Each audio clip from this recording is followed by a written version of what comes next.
over expecting different results is? No, being a Raiders fan. But here's the thing I want to...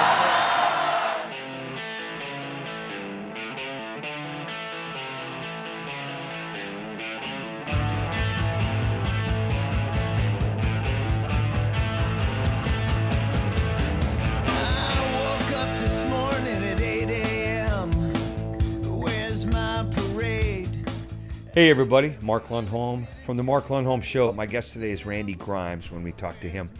He's an all-pro, all-American center from Baylor, all-pro in the NFL, 10 years of that.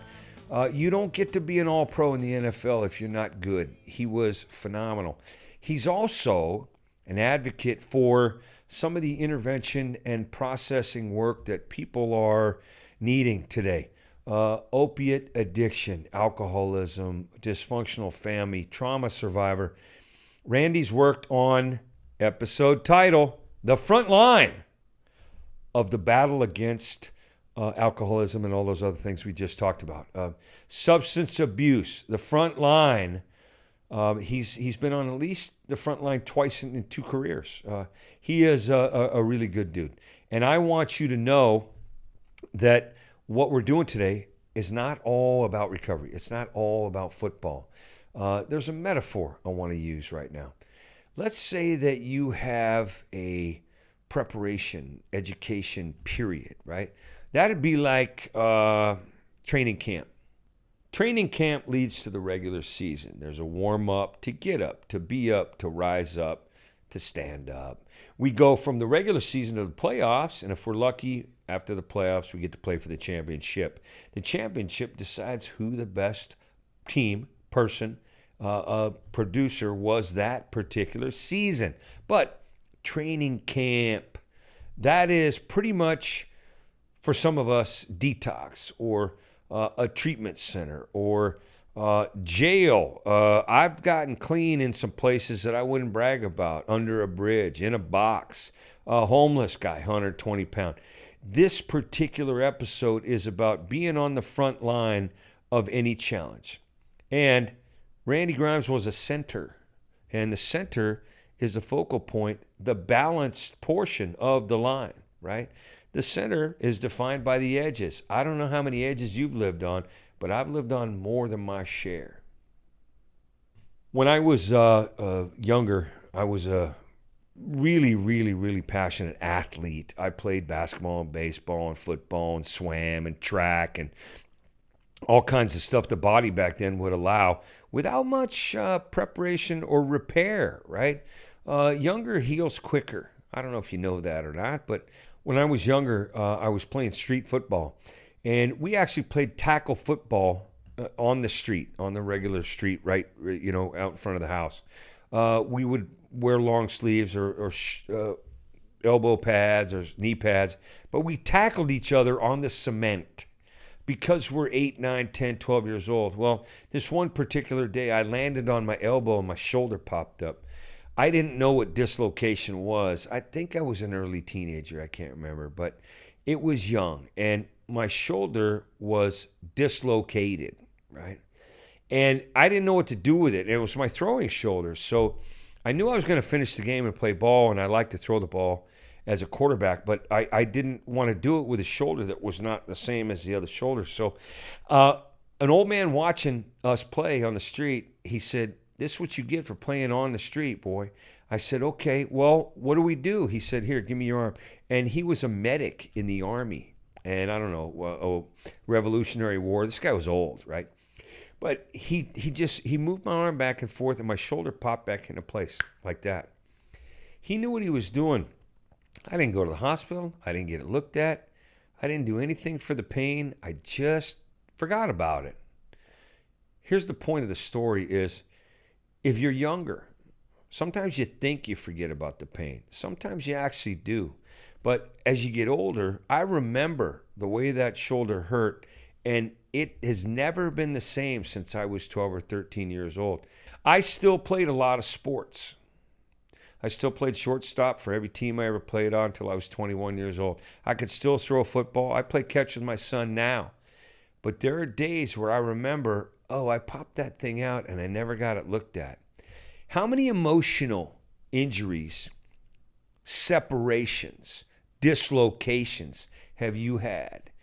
At a job, at a romance, with your family, and never gone back and really examined the pain or looked at. One of the problems that we're facing right now in the recovery circles is painkillers. And I know and you know that painkillers do their job, unless they don't do their job. Every time I ever had a breakup, or a job loss, or some kind of interruption in a process that I either liked or wanted to continue, it was painful. There was a emotional transition that I needed there. Sometimes it was incredibly painful, and what I took for the pain was different than maybe what you use, but we all are looking for remedies for pain. Life is about pain. It's not personal. But it doesn't mean it hurts any less because it was nobody's fault. An accident means I didn't mean to, but somebody got injured. A conditional transition for work or love or friendship, things end, and it's painful, right? Especially if it was important. Grief means something really mattered to me. Painkillers are a topic of conversation daily in the recovery circles. A lot of people addicted to painkillers, and it just started out as take as prescribed. It deals with the pain, so you don't have to as much. Well, after the painkillers kind of find out who you are, they either continue to treat the pain or they continue to treat you badly, right? I'm one of those people. I'm a recovering guy, and that's not a secret here. But I get to do painkillers as prescribed, but I haven't ever done painkillers since I got sober. That's 31 years. I've never had to take painkillers. Well, probably I would be at risk if I did.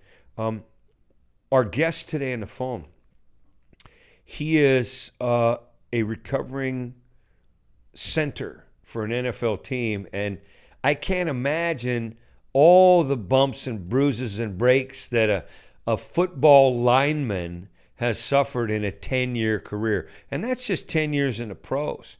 That's not including high school football. That's not including college football. That's not including every bump and grind you ever did in the farmyard or barnyard when you're growing up as a Texas kid like Randy did. So we're going to talk to him in a minute.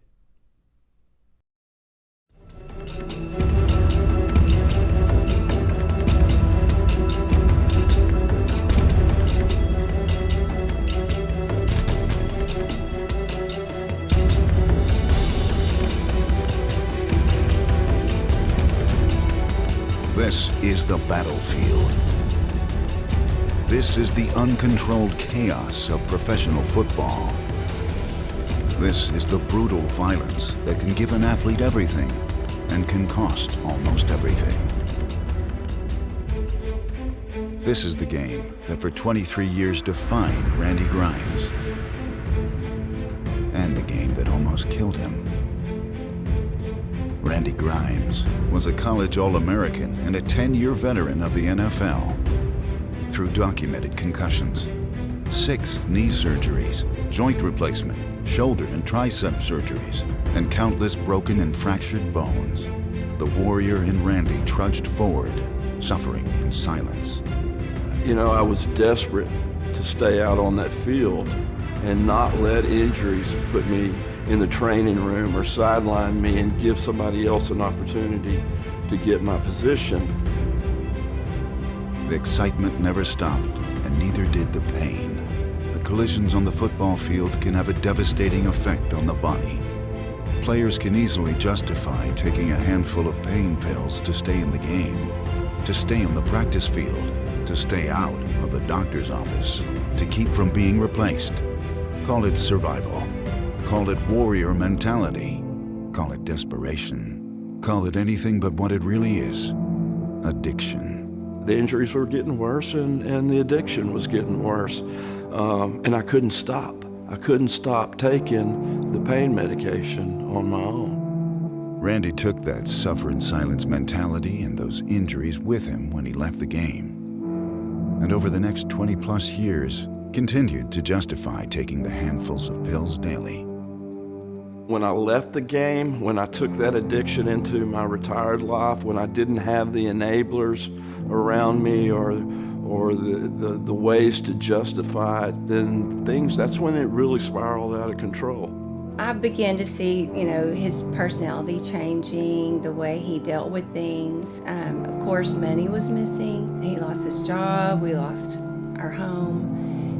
Everything started just spiraling out of control. I can't tell you how many things I had to lose, how many relationships, how many homes, how many jobs, and I still couldn't stop. As bad as my life was getting, I knew why. I just couldn't stop doing it. On September 22nd, 2009, Randy flew from Houston to Fort Lauderdale and was driven an hour north to a West Palm Beach facility where he fell out of the car and crawled on all fours the remaining 40 feet through the door. In full-blown withdrawal and sicker than humanly possible, Randy was broken and ready to surrender, desperate to get his life back. People often ask me to describe the process that I went through that day. And the only way that I can do it is to say that over that 20 plus years of addiction, God had plenty of opportunities to open the gates of heaven and let me in.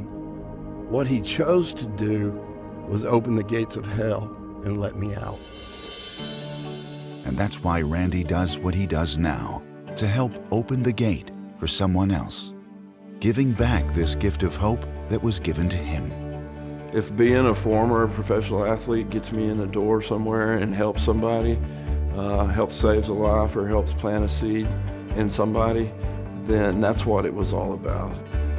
Helping others that are desperate, helping those that are broken, planting the seeds of recovery in the shattered guys that he played with and the guys that he played against, or anyone looking for a way out of that deep, dark pit of despair called addiction. Pain in life is inevitable, but suffering is optional. Randy chose not to suffer anymore. He made it. Many don't. My greatest accomplishment was crawling in the door that night. It was the hardest thing that I ever did, and it was the most rewarding. This is such a great opportunity for us to continue to collaborate and work together and help these guys get their lives back, just like they helped me get my life back. This process works, guys. And like I said, it's a beautiful thing to watch. So thank you for having me, and thank you.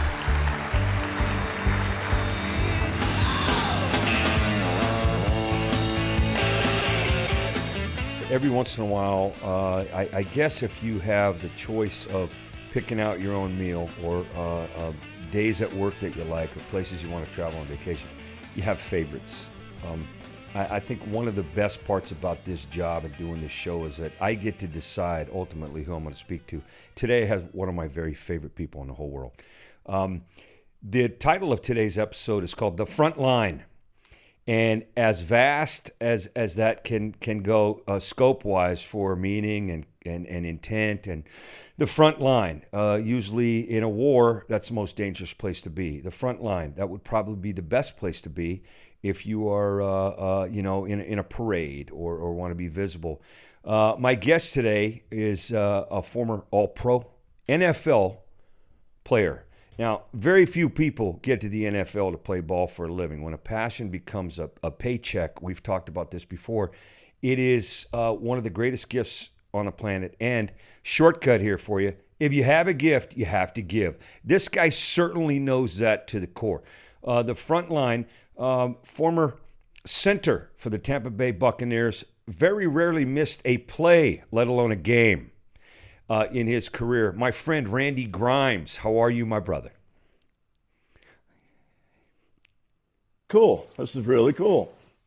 I want you to be able to take the people listening through, where you got what you have as far as that fire in you from the time you were little.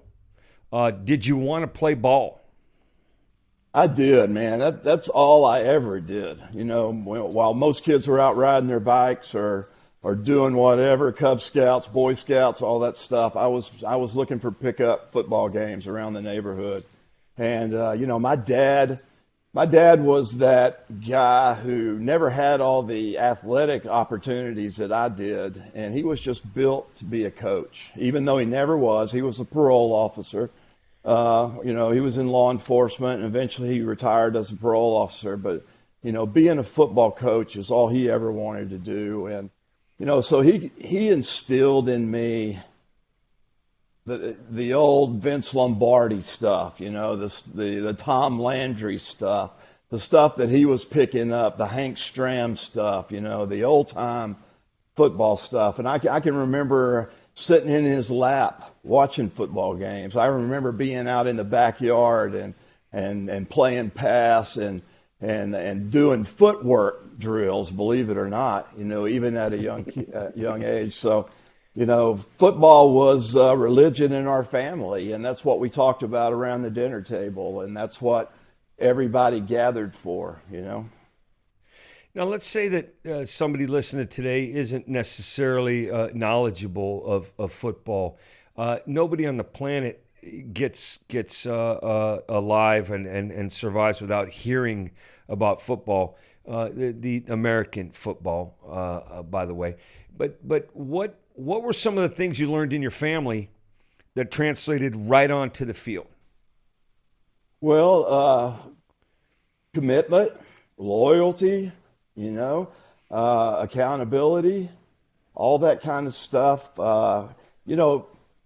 It also marked the way it made me feel when my dad or my mom or my big brother or my big sister would say, golly, that was a great game. You really had a great play. You really looked good out there. So, that attention that football brought me at an early age kind of propelled me on to the next level, to the next level, to the next level. And, those are the things that, I look back over a lot of the articles that were in the paper about back when I was playing flag football or junior high football or even high school football. Everything revolved around the family, and the family revolved around football. And I had an older brother who was also very good at football, and football revolved around him too. Well, and you said your dad was built to be a coach. You mean from the insides out? You mean internally, right? And as a parole officer, that's not a big stretch from coach, is it? I mean, aren't parole? I've had a parole officer in my career as a criminal. They do a little bit of coaching, yeah. Yeah, you're right. And I can still remember driving inmates back to the prison. I don't know all the details about how they got in Dad's car, but I can remember taking people back to prison, and I can remember the conversations that he would have with them on the way. And of course, football wasn't talked about, but the things he was talking about, you could very easily not only apply to football, but to jobs, to presenting yourself, to being accountable, and making sure that this is the last time that you're making this trip with me. And that's kind of where I want to go. I want to bounce around a little bit today because I don't mind telling people that we're friends and that I love and trust you. But I also want to bounce around because I got a lot of confidence in the fact that, telling the truth is the simplest way to get through an interview or to do one. You know what I mean? So the front line, the title of this episode, I had only you in mind when I wrote this one down, when we were planning out these episodes and sketching out some of the people we wanted to talk to. The best coaches in the NFL, some of the greatest ones, have all been offensive linemen. Madden, Ditka, tight end, but he was still on the line. Let's see. You mentioned Lombardi. Belichick, right? Guys like that they played on the line. You were a center, which is no accident. The center means the place of balance. The center means everything starts there or happens there. It's a focal point, right? What responsibility did you have growing up that put you in that position? Because my gut says there's probably a family tie there, the center. Were you the strong one? Were you the funny one? Were you the joyful one? You were the baby, yeah? I was a baby, and maybe I was the best communicator. Okay, and That's what a center does. He's the quarterback of the offensive line. He has to communicate, not only communicate, but communicate quickly and accurately. So, maybe that was always my gift. well, and I've seen that in you. I've worked with you at a bunch of places where it's a different angle, and I get to that in a minute. But the way that your position on the field, center, the offense starts to play. Defense has to react to the play. So right there, you're the start of everything. You're the beginning of everything. You have to know where you're going, right or left, up the center, a couple steps back. But your big job as a center was to protect. Fair enough? Fair enough, yes. And everybody starts with you. So on the front line, as the person where everything begins with Randy Grimes. His hands go on the ball first. The play starts when he says so.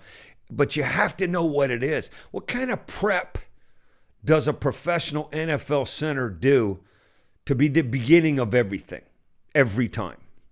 Well, and I talk a lot about the playbook that I used to get at the beginning of every week. I was handed a playbook, and I was told that if I did everything in that playbook that week, that I would be successful on Sunday, and then we would just start again on Monday. But you got to keep in mind that no two defenses were ever alike.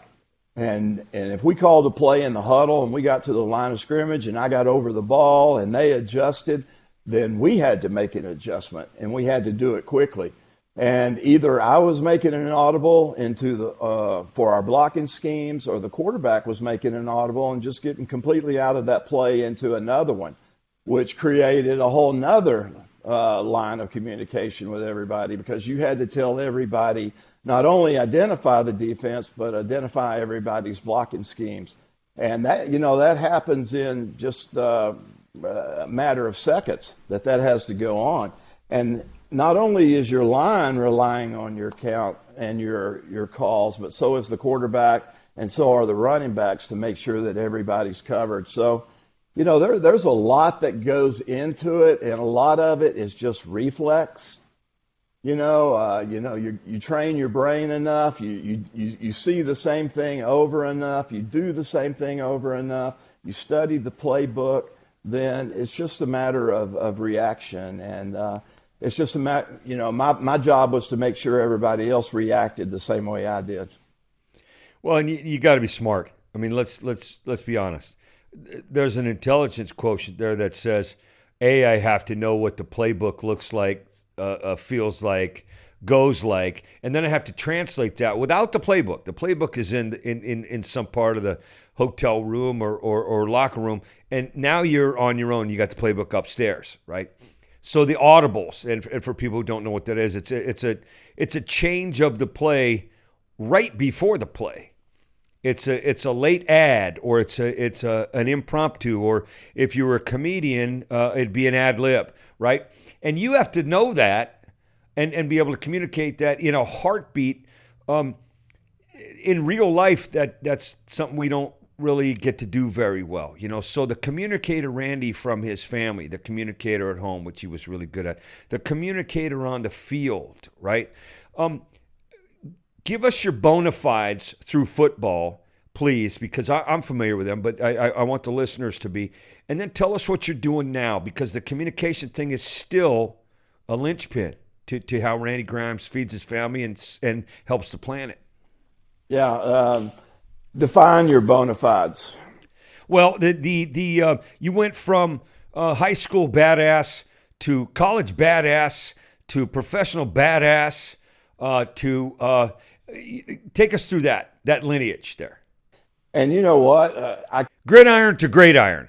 As good a communicator as I think I am, I can never fully explain or describe how much the game changed, not only from high school to college, but from college to the pros. It became, at every one of those levels, it became so much quicker and bigger and faster and stronger and smarter and talented. Just everybody you ran into pretty much on the college level coming out of high school, well, wow, these are all staters. These are high school All-Americans. These are guys that, big D1 schools recruited, spent a lot of money to go after, and now I'm playing with them. These are guys that are getting drafted 3 years ahead of me, and I'm watching them go on into the next level and be all pros and Hall of Famers. And then to go from that college level to the pro is just, oh my God, all of a sudden I find myself in a locker room with Leroy Selman and Hugh Green and Doug Williams and Jimmy Giles and James Wilder, all these great players that I'd been watching, my first start in the pros was against my beloved Dallas Cowboys. I find myself lining up against Randy White and Too Tall Jones and Harvey Martin. And, it's amazing how it all happens so quick. And it's a good thing, because if it happened any slower, it'd give you time to get scared, Yeah, Randy White was a defensive lineman. He's like a nose guard back then, right? Yeah. Right? I started that game linebacker, at left guard, so he was at at tackle. Yeah. Okay, so he's at tackle. Now, your first game as a pro, where everything's faster, everybody's the baddest of the badasses, and you're playing against a guy who was a co-MVP in a Super Bowl. That's right. Like the best of the best of the best of the best. Good game, kid. Good luck. Here we go. Did he say anything to you? Yeah, that's pretty much how it went. I can remember him picking me up off the ground one time and him asking me if I would quit calling him sir. And I remember saying, yes, sir, I won't. And, I grew up a lot that game. I'd never played left guard in my life, and I got thrown into that position during pregame of that game. And I had a lot of friends from Tyler that were there. A lot of my family had driven over. I mean, we were born and raised Cowboy fans, so everybody. Yeah, another audible for Randy Grimes. You're right. So, but you know what? I gladly accepted it. I knew that I was going to get my butt kicked, and I knew that I was going to grow up a lot that day, and I did. I became a better player that day. But I can remember the next year we played in the Hall of Fame game in Canton, Ohio, and as a team, you would go early. You would spend the week up there practicing, getting ready for the game. But also on that first day or two, you would go tour the Hall of Fame as a team. And I can remember getting off the bus and walking through the Hall of Fame and rounding the corner.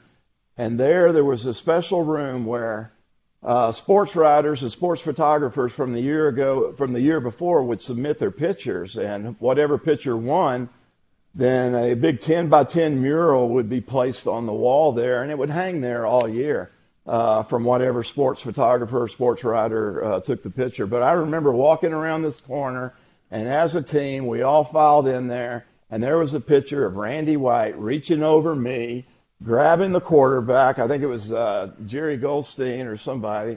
I remember grabbing him, and I'm all crunched up. My helmet's all sideways. I'm looking out my ear hole. And I'm about to crumble to the ground, and he's just reaching over me, grabbing the quarterback for a sack. And I remember it took me 2 years probably to live that thing down. I would imagine that there were exponentially some growth in certain games and certain halves of games, certain drives, right? Where you got to man up, and as old-fashioned as that phrase is, sometimes that still works. I mean, you're a dad, you're an advocate for some stuff we're going to talk about next, but all the stuff that football told you, did they ever once teach you how to say, I'm feeling weak, I need some help, I'm vulnerable, I can't do the job today, I'm insecure? Where did the vulnerable Randy Grimes go during your career? I don't think he ever existed. Or if he did, I was certainly not going to show him, I was never going to raise my hand and say I couldn't do this, or I'm not talented enough to do this, or I'm in too much pain to do this. That was never going to be me. I was not. It occurs to me as the comedian, that's because it's Texas, for God's sakes. The second part is, we're not raised that way. I mean, how old are you today? How old are you right now while we're doing I'm this? 59. Yeah, you're right. Okay. We weren't raised that way. It just wasn't part of the deal. If you're a male, you don't fail. And it's that kind of, and as false as that can be now, for you got kids, and I know that you're a really good dad. I mean, we've spent some time together on the road and had conversations once we're off the road about what was happening and all kinds of stuff. That's not blood and guts and hey, attention my way, and I'm the center of the universe, or I'm the headliner of the show. We've both shared that light. What do you get to do differently than we were taught? I mean, as a parent, for kids who you love as much as your dad loved you. He was a great PO. He was a great coach. He raised you to succeed. There was communication and family, and you were the center of some of that as a family. What do you have to do differently? You know what? I don't know that I do anything differently other than the same message that I try to put out there for everybody. I try to put it out for my kids too, and that it's okay to not be okay. You know, it's not okay to not ask for help. You know, I try to encourage them. I try to build them up. I try to give them every opportunity that I can, that I think they want. But I also let them know that, you know, it's okay to not be okay. It's okay. It's okay to say that, you know what, this is not for me. Or, you know, my son told me that, you know, football, he played football through high school, and then he was ready to step away from it. And I was okay with that. You know, my daughter played volleyball in college, and when that was over, she was okay with that. And I was okay with it because they had such great experiences, and they made such great relationships, and they both grew so much as a result of team sports and the things that they learned in that. And that's all I ever really wanted them to get out of it is all the different things that you get from playing organized sports, from being in competition and being with a team. You know, people ask me all the time what I miss most about football, and, you know, it's not being out on that field or between those bleachers or under the lights or all that. You know, I miss the locker room. I miss that camaraderie that's in the locker room, sitting around with those guys and being with like-minded people, all trying to accomplish the same thing.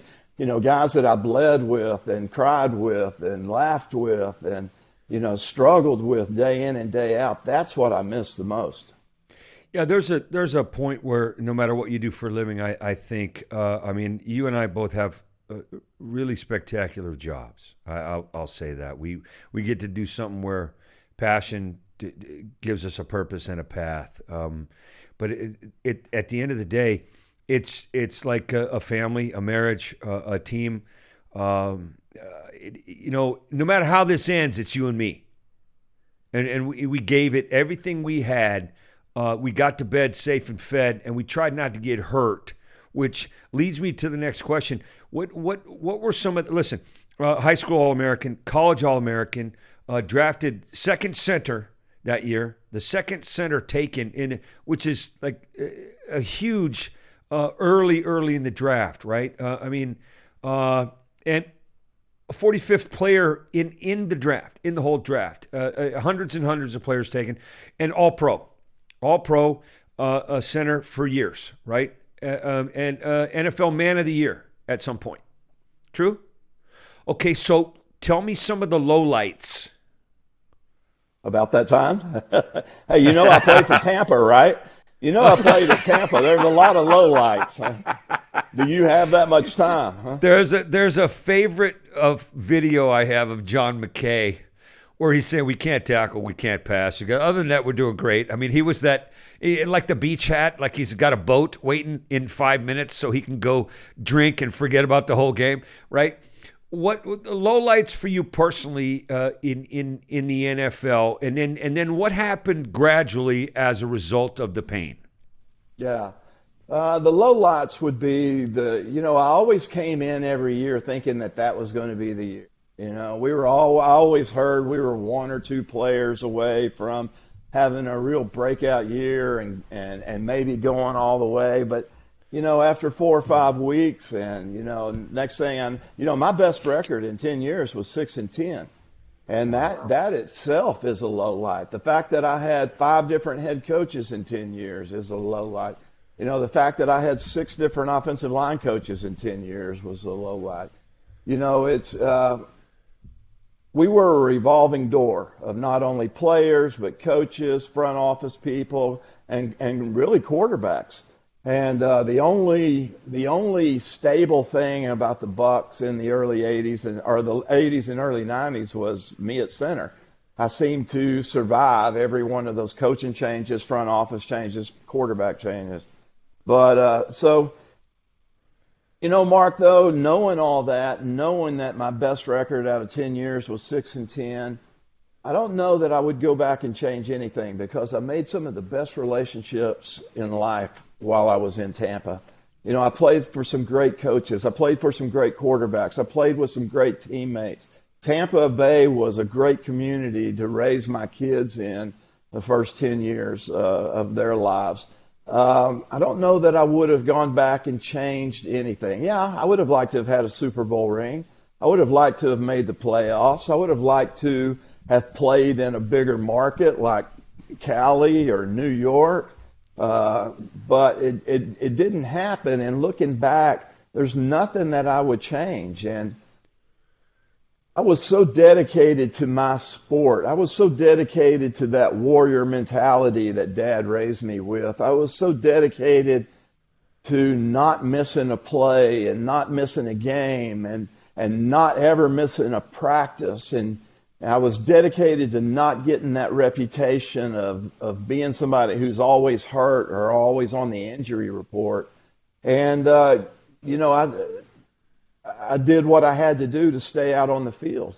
And that was take a handful of pain pills every day. And, I learned very early in my career that you do whatever you have to do to stay out on the field. Because if you're not out there in your position, somebody else is. And listen, as many surgeries and stuff, when did the bottom start coming closer for Randy Grimes as an NFL player?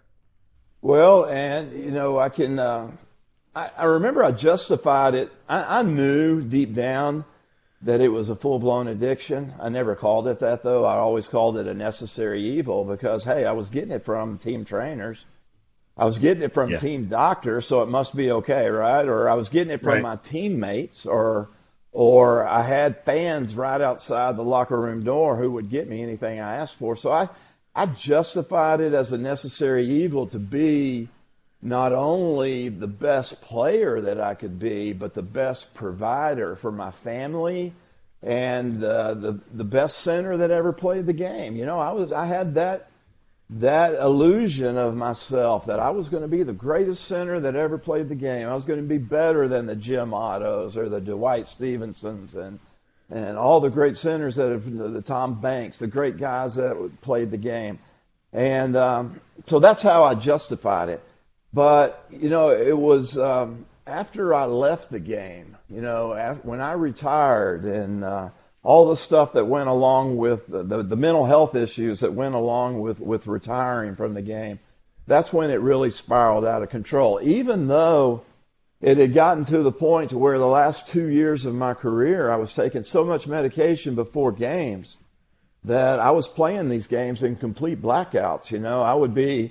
I would be home at night laying on a couch at our house, and it would be 11, 12 o'clock at night, and I would start coming around, and I had just played a 1 o'clock game on national TV, 40, 50, 60 offensive plays at center, and I would start coming around late at night, and I wouldn't remember a single down. I'd be all beat up and scratched up and bruised up and dehydrated and fingernails all torn and everything that you are after an NFL football game. And I didn't remember playing a single down. And I would have to wait till the next morning and watch that on film. And I always played good, so it was allowed to go on again. And I was going to say, I want to get this out because people who don't play sports or have never been on a team or at the stakes you were playing at, that's the highest level of football you can play is the NFL. And for people who go to work every day and have pain management issues, or don't have addiction in their family, or certainly in their history for themselves.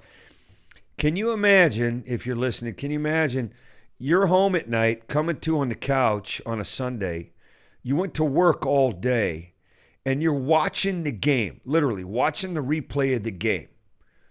And it's the first time you've ever seen it. It's the first experience you have with everything that's on the screen, and you were doing those things. That's a significant statement. A lot of addicts, I'm one of them, a lot of addicts look right past that and go, yeah, well, that's what we do. But think about that for a second. A part of your whole existence is blank to you, and you were there for every second of it, but you weren't there for any of it. Now, that's got to take its toll. I know it has on me, but you're part of this. Take its toll on you mentally, guilt-wise, responsibility-wise. That provider for the family. What's he doing coming to on the couch not knowing what the hell he did Sunday? That's a great point. And when you say that, it makes me think about a lot of that 20 plus years after football where I was in active addiction, and the way that I raised my children. I was present, but I wasn't present. You think back during those 2 years and all those plays that I was doing. I mean, I was pass blocking, run blocking, I was communicating line calls, I was shotgun snapping, I was extra point snapping, doing all that in a complete blackout. And that was not near as hard as raising my children and answering questions and being there for them, but not being there. And the guilt from that is so much more. I mean, yeah, I'm great. I know God has forgiven me for wasting the talent that He gave me during those last 2 years, and the way the addiction progressed, and the fact that I played in a blackout, the greatest game I know of, But the fact that I took that into my private life and my retired life, and took it into my family life, and that's where the greatest amount of guilt and shame came from early in my addiction. We talk about it. We talk about in my recovery circle that freedom starts with forgiveness. So the talent that led you to a certain level allowed you to survive your own thinking and the abuse too. I mean, if you're not talented, you don't do a game in a blackout and survive. They bury that guy. So the talent is relative, but it takes what it takes to make what it makes. And so these days, because of the forgiveness, and I know you've stepped up in an arena that is now somewhere where, once again, you're on the front line, you're in the center as a communicator. Currently, what's Randy Grimes doing? Well, it's almost like God allowed me to play all those years at football just to prepare me for what I do now. And it helps me get indoors that maybe I wouldn't have been able to get into had I not had this, this career. But, I got sober on September 22nd of 2009. It's the greatest day. It was like a resurrection for me. It was like Lazarus coming back. And, I knew that I wanted to make it mean something. I knew that, I had some friends of mine that were out there sick and suffering just like I was, and they were self-medicating their injuries they got while they played. I knew that they thought they were all alone just like I did. I knew that they had that warrior mentality and wouldn't raise their hand and ask for help. And I knew that I had to go out there and at least show them that there's not only hope and help, but that there was resources available to them. And, that's when I started working with the NFL, putting a program together to help these guys. And, since 2010, we've been able to help hundreds and hundreds of not only former NFL players, but also Major League Baseball, hockey, basketball, jockeys, motorsports guys, golfers, tennis players from both WTA and the Men's Tennis Association. There's working with former athletes, I've found that we all have the same issues. And that is when, yeah, we all have chronic pain, but a lot of people have chronic pain. A lot of people have injuries. But it's also that lack and loss of identity when they can't put that uniform on anymore, when they can't pick up that club anymore, when they can't pick up that racket, when they don't have the car to drive, when they don't have the mount to ride, that's when a lot of these underlying issues that is like throwing gasoline on an already raging fire. So the ego it takes, I know that every comedian I've ever worked with has some level, and this is personal opinion, personal experience, but 30 years later, comedians, depression and narcissism. There's an ego involved in being a ball player and being a professional athlete, a very high visibility profile person, right? You're talking about tennis player or hockey player or Madonna or Jose Canseco or name one who's huge, Celine Dion, right? Now, I don't know if any of those are addicts or wanted to be. I just know that attention is something it's hard to do without when you're used to having it all the time. So the two things I know that frustrate people as they get into recovery, you said you're in recovery, I am as well, and the two things that frustrate people are time and the lack of purpose in that time. Right? So 20 years after you're playing actively, you're spending time being with your kids, being a husband, doing for them what your dad did for you and passing on a lineage of, hey, here's how we succeed. Did any of that at some point feel false because it's not enough? Because it's not, God damn it, I'm not on the field doing what I love the most. Where was the empty? Where was the no for you? No. It was there. It was definitely there. And, I can remember having jobs after football that just never, and maybe my expectations were too high, but they just never matched up to being in that locker room, walking through the mall and being recognized as, hey, Randy Grimes, the Buccaneer center, or being out on that field. I can't explain to anybody. I talk about being. I was the captain for the Bucs for many years. About half of my career, I was the team captain, and I would go out at midfield for the coin toss before every game. And I can't describe that feeling of being in the center of that stadium with 80,000, 70,000, however many people were there, and just looking around and just being in awe of what 80,000 people look like and being in the center of attention at that time. And it's an amazing feeling that you're not ever going to get anywhere else. But then also I found that wasn't necessarily true. Raising your children, seeing them succeed, seeing them be happy, doing a successful intervention, watching somebody really get recovery after 30, 60, 90 days in treatment, watching them sell out to the new life and to restoring relationships, seeing marriages heal as a result of recovery, seeing relationships with your children heal as a result of recovery. I used to think that football was the most important thing in the world, but it's not at all. It's relationships, and it's about doing the next right thing, and it's about resurrecting an old life and bringing back newness. And at some point, to be honest, addict to addict here, wouldn't you say, to be fair to yourself, that at some point football was the most important thing in Randy Grimes' life? Honestly. Mm-hmm. And then the attention and the adulation and the success, and hey, I'm actually putting my feet on the grass and I'm winning, because you have a great line where you say, in the NFL you got a lot of battles to fight. Every play's a battle, and if you don't win most of those battles, you don't stay on the field. Playing 10 years, I won most of those battles. I've heard you say that. So Addiction. Did we replace addiction, football with addiction? I think we did. Now that's the most important thing in my life, and I'm sacrificing. Addiction's not, giving it away is. You know, Okay, I fair learned enough. very early. I learned very early that in order to keep it, I got to give it away.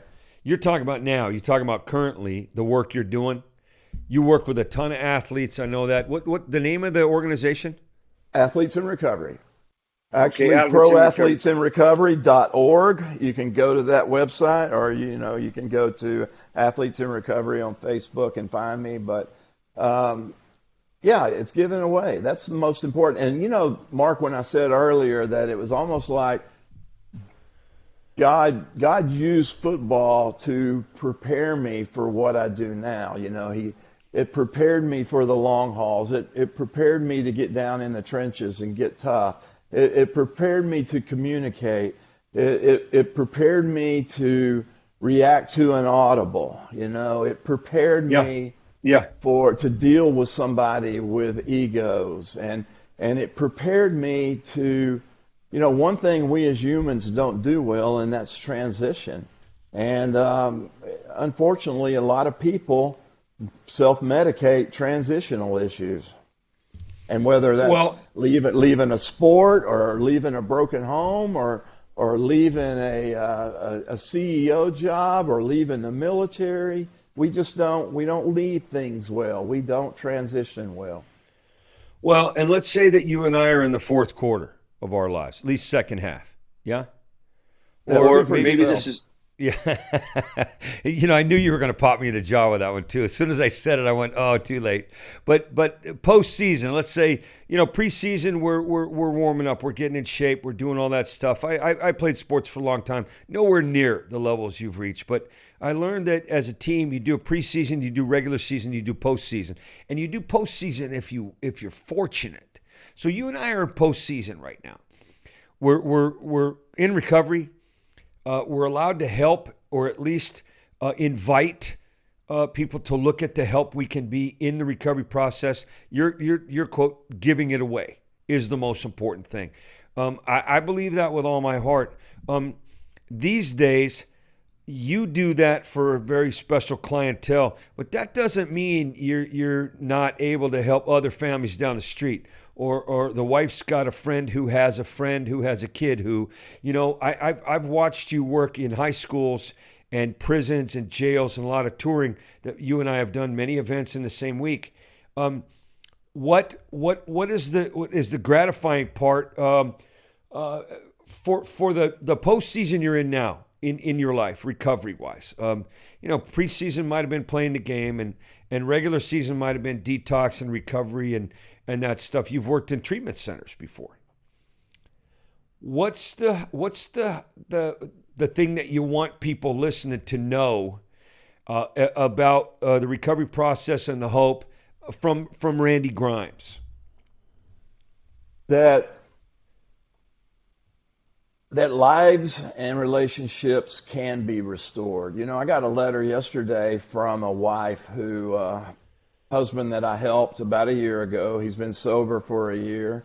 They were on the verge of divorce, but since everything happened, since he found recovery, since he's doing everything that he's supposed to do and the next right thing and all that, being accountable to her and everything else, they've healed that relationship.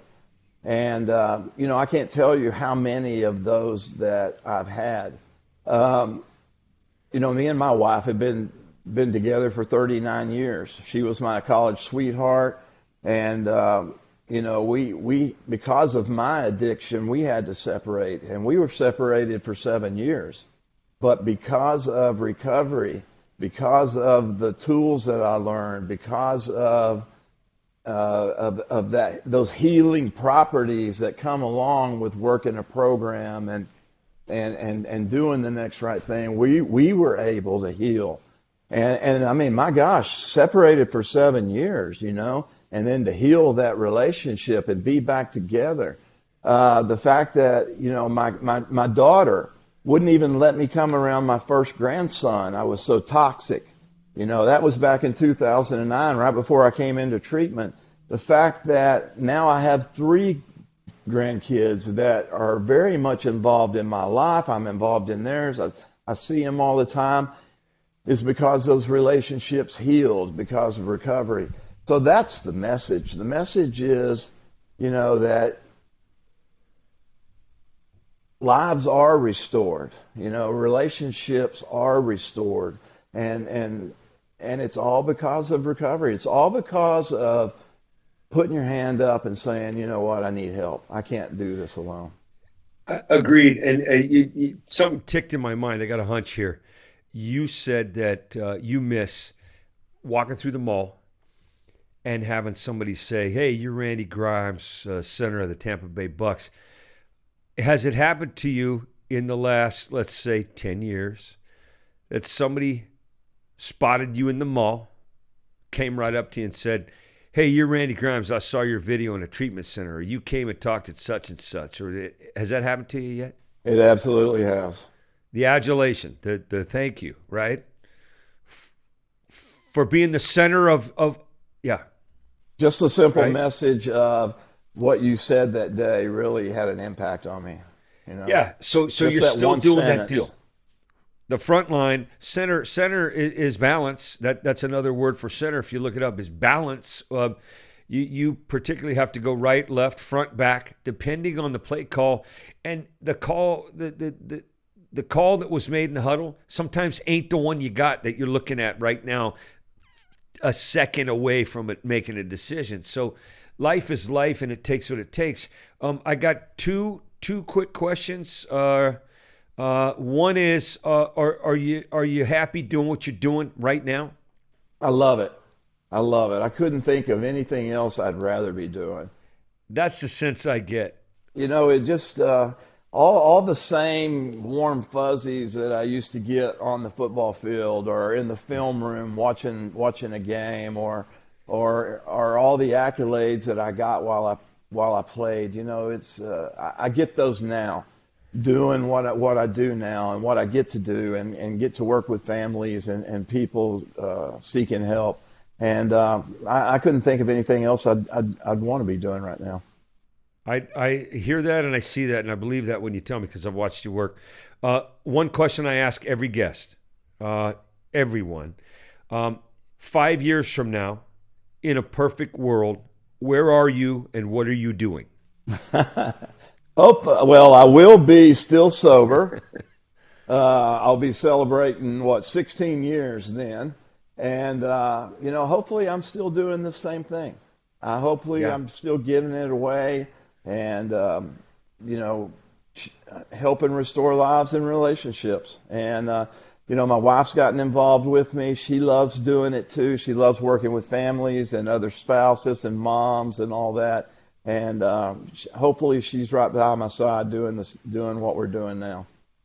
Yeah, well, you're a big draw, and I know that people will find you out there. You're not hard to find on social media or anything else. But the time for we do this in every show as well. Shameless plug for Randy Grimes. All of it, every bit of it. Shameless. Don't hold back. I'm good at that. Hey, look me up at proathletesinrecovery.org. And also go on my Facebook page, Athletes in Recovery. I'm also on LinkedIn, of course, Randy Grimes and Athletes in Recovery. Look at my speaker page, which is randygrimesspeaks.com. And out of all those places, surely you can find me. Or get in touch with Mark, and he'll point you in the right direction. Yeah, I'll call you and ask you if I can give out your cell phone. And when you tell me, no, Mark, you handle it, I'm bigger than you, that's what I'll do. Hey, last question, brother. Any word on the book? The book should be, it's in final editing. And remind me not to ever do this again, okay? But it is in final editing, hopefully by the end of the summer. And I've got a special kind of release plan for it, so stay tuned.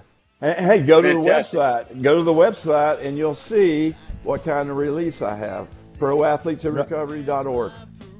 Fantastic, brother. Thanks for your time today. Love you a lot.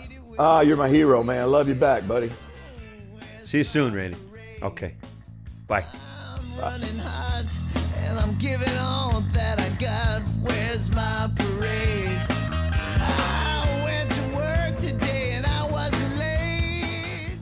And a great day. Great episode. Wasn't he good? He was good. Okay, so here's the thing.